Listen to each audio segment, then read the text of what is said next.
bana sobe ko le Congo to ko pesa bino mbote mingi bisika bozali ko la biso lelo tika ete kimena Yesu Kristo la kati na bino na mabota na bino bisika nyoso bozali ko landa biso na kanisi lelo ezali so occasion mususu ya malamu pote tozongela bino pona ko pesa bino oyo ezali ko tambola na kati ya mboka Congo na kati ya mbutu oyo tokotaki depuis Hippolyte Kanambe azaki pouvoir na kati ya RDC na maponami oyo ya lokuta ya sali biso pe na mbutu oyo nanga azali ko kati ya mboka Congo pona ko bomisa bana ya ndako moko na kanisi na mission na biso leader petrol bamba la ebelete pona biso ba élection oyo ezalaki moyen te pona biso na changement démocratique na pays non toujours ki ba élection lokola moyen oyo ko permettre biso to sangisa toutes les forces ya mboka na nord na sud na est na ouest bana biso basangana pour toka na révolution populaire. Alors il fallait une opportunité pour na kosangisa bana nyoso tu ya mboka Congo. Yango ba élection oyo ezali pa na biso occasion munene ya kokena biso na révolution parce que Hippolyte Kanambe ne quittera le pays que par une force, un soulèvement populaire,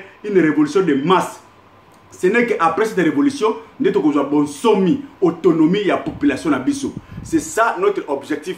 Voilà pourquoi nous allons derrière l'élection oyo, nous allons supporter Yango. Mais en réalité, les élections en soi et qu'on faire partir occupation T. Hippolyte Kanambe ne partira pas dans la voie et l'élection. À cause de la oyo alingi. Nous avons en 2006, 2011, puis en 2018. Voilà pourquoi on a eu sur le long qu'on peut savoir la réponse à la question de quoi Tindelingaï, dans la mission de tout ça, la plupart de nos se prennent Yango. Je vous remercie d'avance. Oyo bazali ko se souscrire, bazali ko tina biso un message, point de vue, idée pour être tout bimisala kati ya mouvement na biso, leader plutôt pesa bato. Merci et nous vous sommes vraiment reconnaissants.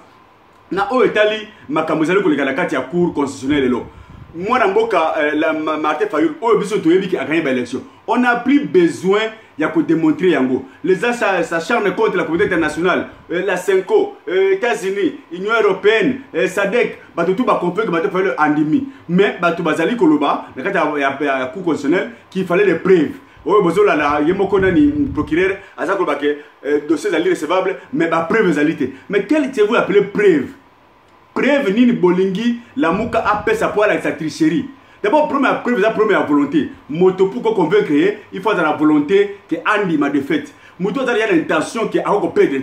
Quelle que soit la preuve okoyela ye akondima yango te. Na kanisi bolandi yango. Ata osala droite. Mais il y a des preuves oyo que bokomona ke nanga asi a tricher ba élection, nanga asala ki poto. Ye moko pona ko pesa ba élection. Apesi déjà nombre ya ba voix exprimées. Apesi déjà combien ya bato oyo bakilaki ko voter, c'est-à-dire en dehors ya ba abstention, bato oyo batiaki ba bulletin na kati ya vote, ba voter XY. Alors binini, si le nombre de bateaux, vous allez me citer dans un chiffre, a eu une histoire de 18 280 220 voix exprimées. Maintenant, quand il y a à Kaboli Yango, il y a 21 candidats présidentiables. Mais à la fin, à Kaboli Yango, que Félix a eu autant, Martin Fayulu a eu autant, Emmanuel Chadari a eu autant, XY a eu autant. À la fin, il y a Bimsa 18 285 882. Une différence de 5662 voix de différence. Mais quelle preuve de tricherie vous allez coloquer? Il n'y a pas une grande preuve que ça. Ça prouve que bah, calculer ça, même par précipitation, on n'est même pas arrivé à comprendre que ces chiffres ils allaient coïncider dans la répartition de salut par précipitation. Ça, c'est une preuve. Mais dans l'élément sur plan social, et ça, comme si c'est difficile de les preuve, mais on constate que réellement il y a une fraude. Même dans la Bible, roi Salomon, pas attendre la Bible, c'est que roi Salomon a prouvé 30. À partir de verset de quoi de 18, 20, 21. Mais ça va s'interroger. Et ça n'a pas comme mine on a vu à comprendre que tu es incapable de démontrer yango. A pesi place de quelqu'un qui n'a l'écolo. A pesi et si comme soit et tambola qui n'a maille à printemps. A pesi nyoka l'écolo ya mabanga. A pesi pe bolingo ya balingalimi balé. A pesi yango. Biloko na yoko la sa preuve yango. C'est plutôt que nazali en Australie. Ndeka uti Australie accueilli na Congo. Ndeko ya wuti batola tise biloko a wuti Australia comme na Congo. Mais après d'ici la Congo ndeko aleka na territoire na ngai. France pas comme non aleka na France va prendre na Congo. Et c'est toi qui as la preuve. Okoko la sa trace ya ndeko le kolo. Mais non, c'est-à-dire il y a certaines histoires que la population la preuve ils allaient qu'on se démontrer directement sans que au luka mathématique au luka démonstration statistique. Ben l'élection là qui m'a bé. Tout le monde yango l'intention mauvaise. Ko annuler makambo ya Yumbi, quoi annuler Beni, quoi annuler Butembo. Et ça va une intention mauvaise. Même si place juridique, ça signifie que même si place juridique, ce n'est pas comme ça. Mais l'intention de la tricherie est déjà avancée. Bolingini. Comment se fait-il que Félix a gagné les élections? Parti le coup la IDPS, la case de Gozong de la émission, merci Félix Tshisekedi. Ndenge Azaliko, bébé c'est Ndenge a teki IDPS. Ndenge a fait un féodé IDPS, n'a qu'à fait perdre. Parti le coup la IDPS, au gagné président de la République. Mais IDPS a perdu territorial. Mais moi, j'aurais souhaité en tant que membre de l'IDPS, en tant que combattant IDPS, que l'IDPS a gagné l'élection législative, a gagné la députation provinciale, mais a perdu de présidence. C'est possible. Parce que l'IDPS, c'est un parti de base. Base, majorité populaire, le parti le mieux implanté dans la RDC IDPS. Mais comment on va perdre territorial, comment on va perdre législative? Ça ne se justifie pas. C'est-à-dire, selon l'élection, Chadari a gagné. Parce que le peuple a voté Chadari, a voté par membre de la FCC. C'est Chadari qui a gagné la présidence. Félix a gagné la présidence par quelle magie? Vous ne voyez pas qu'à quel niveau il y a eu vraiment manipulation, il y a des chiffres quand il y a un laboratoire. On n'en a pas besoin du tout. On n'a pas besoin de tout parce que peut-être qu'Anamé ne partira pas par la voie démocratique. Le coup constitutionnel a changé avant l'élection avec quelle intention? Donc, Martin Fayoulou, en allant à la Cour constitutionnelle, ce n'est pas pour que la vérité des gens qui n'ont pas raison. Il ne faut pas rêver. La Cour ne dira pas la loi contraire à l'OACN parce que c'est le même système. Un royaume ne peut pas se diviser contre lui-même.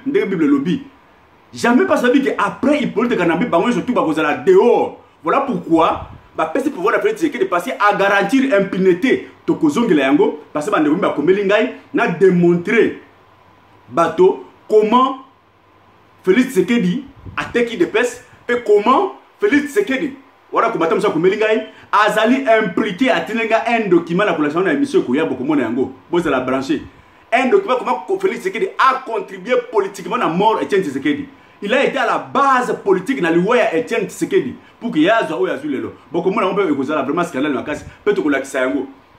Et voilà pourquoi, à partir de cette vente-là, à partir il y a côté Kamboka, côté IDPS, la récompense. Mais je veux dire une chose, par rapport à l'objectif de la Cour, comme je l'avais dit tantôt, ce n'est pas pour chercher que urne, voir urne, vérité les urnes, et ça la dite dans la Cour constitutionnelle. Non. Mais, comme la phase où il y a révolution, où il y a révolution populaire, Martin Fayoulou, vous allez bien l'écouter. Comme la phase où la Bible et la Kisibiso étaient, Yé Mosali Nzambe, Eli a coûté un prophète de Baal, Tembele qui makas, Oya le Bible, yo invoqué, Ngana invoqué, Nzambe, Oya Zali makas, Akiti Samoto. C'est tout comme les phases wana. Martin Fayoulou, ce qu'on le dit que yo population a foutu qui yo. Félix Tshisekedi a dit que Bimisa moto na yo total yango. C'est tout. Ce n'est pas que Batouba Koufa, on ne veut pas que Batouba Koufa. Mais non, mais le sang est incontournable dans la RDC. Quand on va programmer, 19 morts dans la RDC, quand on va programmer Félix Tshisekedi président. 19 morts. C'est-à-dire qu'il quitte toute l'état de la RDC. Dans Kinshasa, dans Goma, partout. 19 morts. C'est-à-dire le sang de Congolais est incontournable et tangama pour Makila. Mais maintenant, il faut que Makila ait tangama avec un objectif. Il ne faut pas que Makila ait tangama pour Tangama ya Pamba et puis demain après-demain, besoin de ma occupation. Voilà pourquoi Martin Fayoulou, Sala Oyo Lumumba a Salaki. C'est-à-dire improviser Oyo Mundela a lega quitté au yen la discours pour l'indépendance à Bokanayo. Ok, la cour ne va pas te donner raison. Alors, Bimisa Oyo Zalaki, soldat du peuple, tient peuple devant l'évidence. Que ceux qui vont voter Kingaï, alors manifestez-vous. C'est tout. Voilà la révolution Oyo Tuzali Kosila Lelo Oyo. Le monde ordre la population, prenez-vous en charge pour revendiquer de droit Nabino. N'êtes comme on a solo, Martin Fayoulou Ozalaki Eli. Et à ce temps-là, même ceux qui comité international, ils sont conscients, bien qu'ils soient conscients, parce qu'il y a pas de intérêt, mais comme on a solo, le peuple a revendiquer victoire, et ça va, n'est-ce pas, marcher de paix, n'a pas donné au Bazali Nayango. Ça c'est pour toi, Martin Fayoulou. Pour l'église catholique au Senko. Mais oui, au Salim Moussala Malam, tu as dit la vérité. Mais ça ne suffit pas. Ça ne suffit pas pourquoi. Le reste du travail, c'est-à-dire demander à la population de descendre dans la rue pour revendiquer sa victoire, ne nous appartient pas, c'est le travail des politiciens. Mais c'est faux. C'est faux pourquoi? Pourquoi l'église a créé pour ça la Makamouana a des témoins partout? N'est-ce pas? Quand vous avez des témoins partout, on a constaté. Non, pourquoi? Mais pour dire la vérité, En 2006, vous constatez rien, et bien, il y a une élection. 2011, il y a une élection. 2018, la même chose. Mais ça finira où? Pourquoi l'église a créé une élection? Il faut stopper. Mais ce que vous avez aider la population afin que la vérité est bonne. Mais aller jusqu'au bout. Pour l'intérêt de cette population. C'est-à-dire, ce bima, n'est-ce pas, n'a pas philosophie. Quand il y a devant un dilemme de raisonnement. Tel a gagné. Il a eu autant, cela va donner la vision.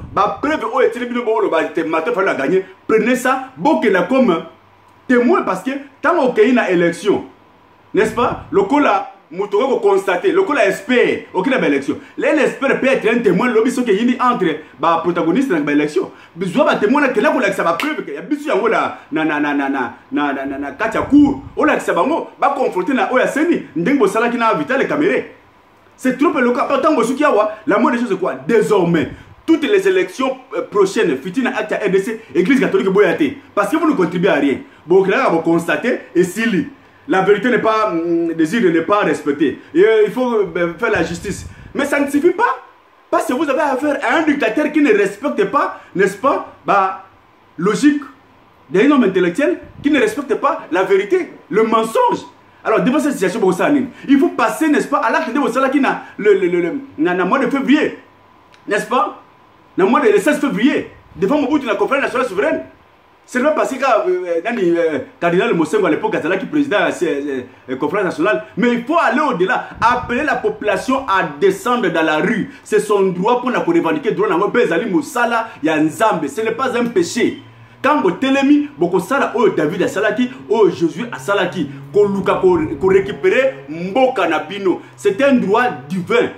C'est un travail divin, il y a un mot. Moussala Nzambe, allons la peuple là, il y a esclavagisme. Vous n'avez pas péché? Alors ensemble, avec Martin Fayoulou, ensemble avec MLC, avec ensemble, la Moukanyo surtout, Bobi sa population pour que basse tout s'accaparer, na Mboka na bisoto Zwa, Mboka na bisoto Bengana, Hippolyte Kanambe. Alongo na Mboka Akenda. Parce que Félix Tshisekedi, oh, il y a une émission suivante si Félix Tshisekedi. Parce que beaucoup la haine. Non, on n'a pas la haine contre lui. Azamone Mboka peut avoir un problème. Il n'y a pas un problème de tribalisme. Ici, il n'y a pas un problème de tribalisme. Moulouba, mon Congo, mon Gala, mon Swahili, tout ça va congolais. C'est un problème national. C'est la nation. Ici, on n'a pas un problème de parti politique. On n'a pas un problème peut-être de manger, le problème de salaire, le problème de projets de société. Ici, c'est la nation qui est en danger. Alors, peu importe le fils du pays qui viendra au pouvoir, même un pygmée, ce qui a bombé Kabila Lelo, à cause de la héros de la mission à Bissau, a plus forte raison de la Félix Tshisekedi. Nous, où est le mal comme président? Mais le problème, c'est que derrière lui, qui se cache derrière sa tête, c'est Paul de Kanambe. Vous avez vu ça? N'est-ce pas? Qu'est-ce que Félix Tshisekedi fera? Il ne fera rien. Alors, faut-il encore, tant qu'on va la lobby, à cause de la bloquer, tout recommencer encore le combat, au moment que tout comme un point chaud? Comme fait le cas avec Kabila le père Mouzé? Non! Un homme intelligent le trompe une seule fois. On nous a déjà trompé avec Afdel, c'est fini. Félix Tshisekedi, nous devons le tuer mais par force. Nga nazali papa, nazali moboti. Na okration na moni mwana, akomi na place il y a danger. Nazali koyebisa azali kokate, na kolongwe na makasi. Na kolongwe na makasi fele biko oyo za moto soka ziki. Akobeba na kolongwe na makasi. Oyo za mai soka zinda kukufa. Na kobenda na makasi. Toko benda Félix na makasi pour zamora mboka pe to yebi place zoke na liwa. La première opposition de Félix Tshisekedi ekobana kati dépêche. C'est-à-dire nous allons rendre en public le contrat que tu as signé avec Hippolyte Kanambe. Toko tia yango devant tout le monde. Ba to dépêche ba mona yango. So ko la sabango te, toko la kisabango.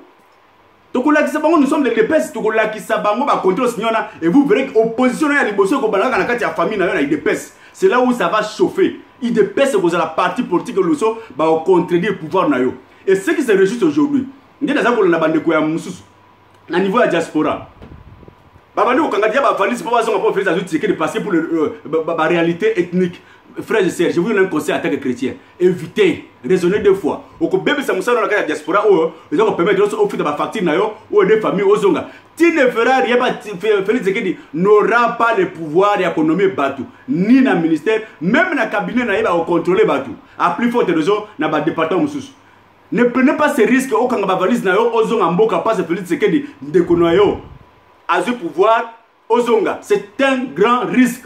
Ne prenez pas ça, je vous conseille parce que je suis aussi de la diaspora, n'osez pas. Et vous avez erreur mounene tika na mboka bon pe ça non ce qu'a sali 2 ans bien qu'à ça la tête il ne fera rien botala nano ce qui va se passer. Voilà pourquoi bon mekate bana diaspora bozo mboka bon mekate bana ba combattant bozala kaka pamba IDPS ekufi IDPS o etina biso na prison o ba kufa o bimisa ba orphelin o bimisa ba veuve na kati ya Congo IDPS était comme na Félix c'est pas ya PPRD. Il n'y a plus d'opposition aujourd'hui, des toujours pouvoir pour le pouvoir. Tu perdre, n'est-ce pas, députation législative, tu perdre au niveau territorial. Il ne peut pas aller au même président, ça m'a fait à diriger des. Alors, faut-il qu'il toujours pouvoir pour le pouvoir? C'est ça les dépenses qui nous a donné? C'est ça les dépenses qui nous a légué? C'est ça? Non, ce sont les antivaleurs. Félix est vraiment porteur, c'est l'incarnation des antivaleurs au sein des dépenses. Nous allons faire ça l'émission, ma casse spéciale pour Félix après Oyo. Bon, mon yango. Parce que, tant que nous dirigeons Mboka, ma comme ça, on a la bêtise dans Mbokoukou, tu retiens les bandes passer comme première nation. Ici, il y a plein de problèmes de vie privée. Non, vie privée que vous avez pour monter la Présidence de la République. C'est voilà pourquoi on a bien un message, on a fait Martin Fayoulou.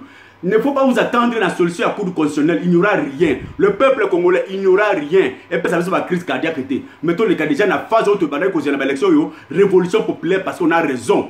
Ini, eza na nord, na sud, na est, na ouest, bana ya Butembo, bana ya Beni, bana ya Kamina, bana Lubumbashi, bana même na kati ya Kindu place Martin Fayoulou botola ki Chédari Bavois, Kindu, Kisangani, les deux Kasai, Équateur, bana ya Babandundu, Kinshasa, Bakongo, Botele, Matosiri Sana et Polite Kanami na occasion Oyo.